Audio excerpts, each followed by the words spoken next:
தட்டானுக்கு சட்டை போட்டால் குட்டை பையன் கட்டையால் அடிப்பான்.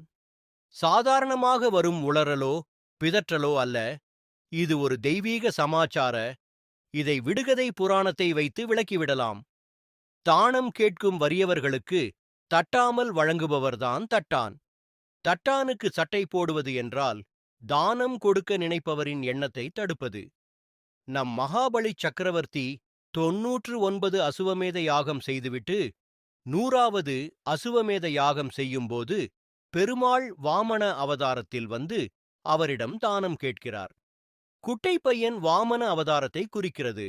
ஆனால் சுக்ராச்சாரியார் மகாபலி தாரை வார்ப்பதை தடுக்க வண்டாக உருமாறி கமண்டலத்தின் வாயை நீர் வராதவாறு அடைத்துக் கொள்கிறார். அப்போது நம் குட்டை பையன் வாமனன் கட்டை எடுத்து கமண்டலத்தின் குழாயை குத்தி சுக்ராச்சாரியருக்கு ஒரு கன்ன உணம்